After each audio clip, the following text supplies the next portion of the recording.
So we've got a little time at the end of the day here. This is my herd bull. He's a Charolais, about 4. Is he 4 or 5? Might be 5. He's about 1850, maybe 1900 pounds. He's got a big knot on his neck. He had an abscess there. We had to take him in and have it opened up, get it drained. He is the profile picture on, I think, most of the social media. We've kind of become friends. We started off a little rough, but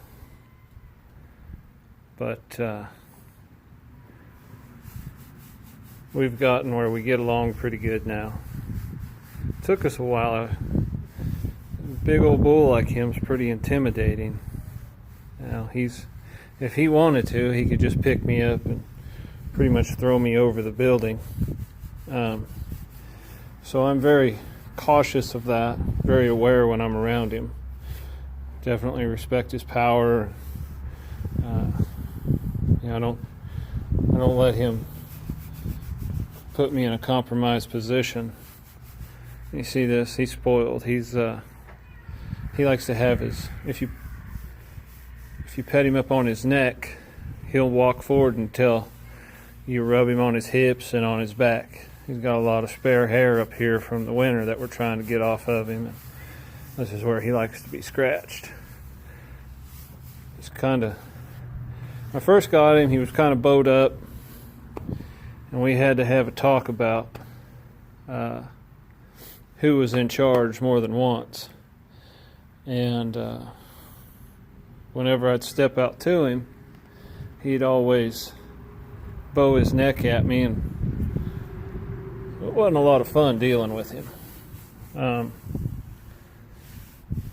So I decided to take a little time, try to make friends with him, and that way maybe both of us could enjoy each other instead of it just being a problem all the time. I had to deal with him. Some bulls they're just not real nice, but if you give them a chance and you work with them a little bit, oh, he likes that. Got a lot of that neck is it's impressive. He's just a powerful animal.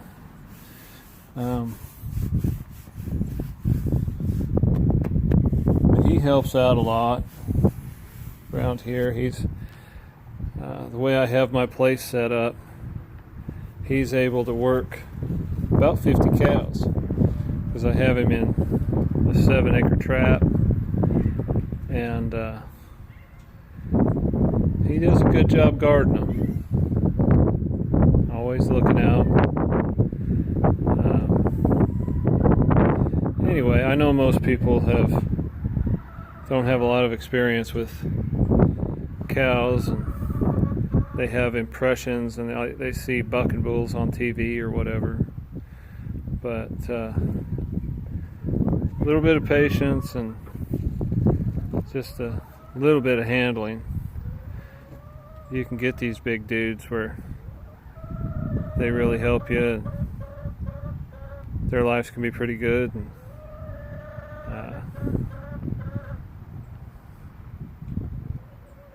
if they decide to make it bad, they can make it bad. A guy like that, if he wanted to go through that fence, there's not much that fence could do to stop him. So you sure want to work with these animals instead of trying to fight with them. Anyway, he doesn't have a name because his bulls only last for so long. He's just about to the end of his use cycle. I have to get him semen tested this year. See where he's at, make sure he's still fertile enough. But I mean, we're at a year-by-year basis, and he's not breaking my cows down yet. He's big, but he's not too big. If he starts breaking my cows down, or he starts losing fertility, I have to let him go. That's why we don't name him.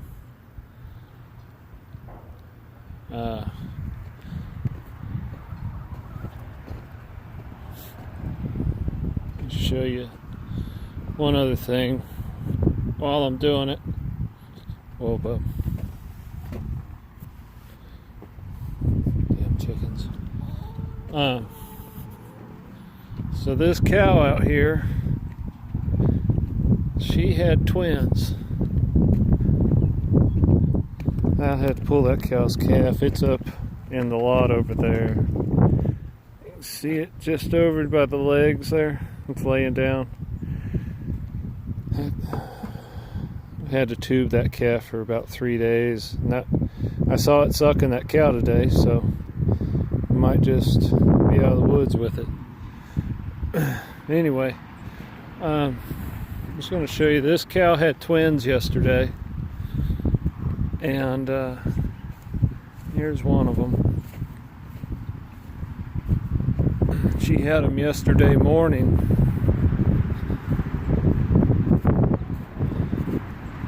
and this is the little bull calf. He's got like a little heart on his head. These twins probably weigh 45, 50 pounds each. You hear him, he don't like me messing with that calf. Coming to check on me.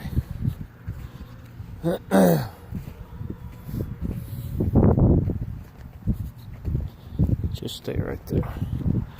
This is the little heifer calf.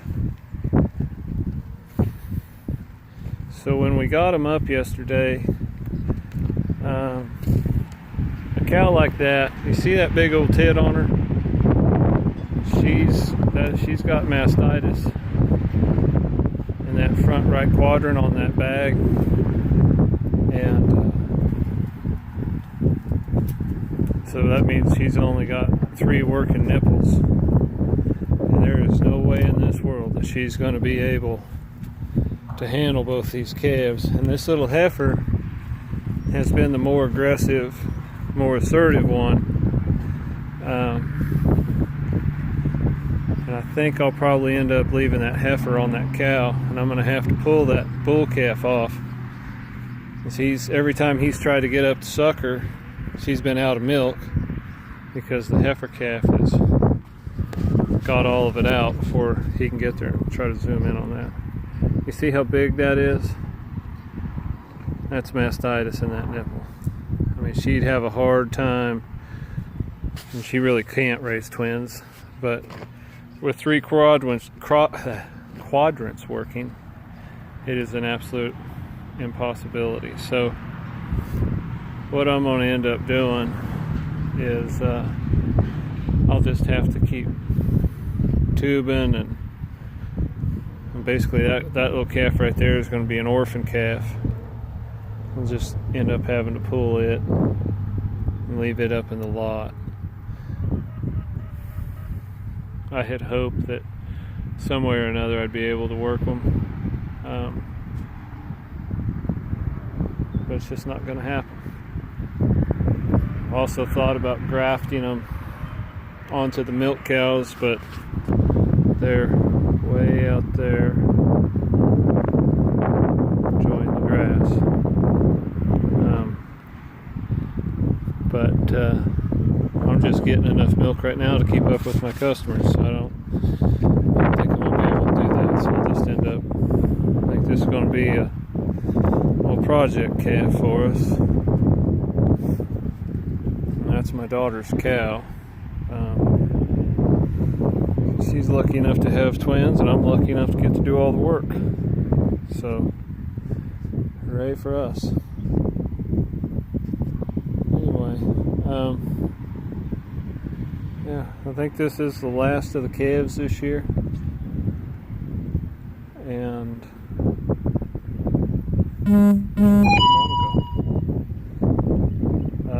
anyway, we'll keep some updates on how they're doing and kind of progress we're making.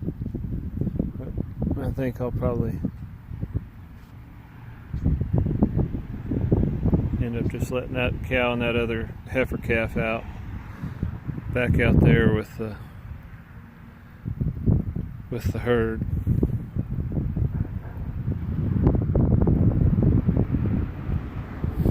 But if you notice, these cows are doing a great job. I'm not even having them out. Works out real nice. Anyway, that's all I got.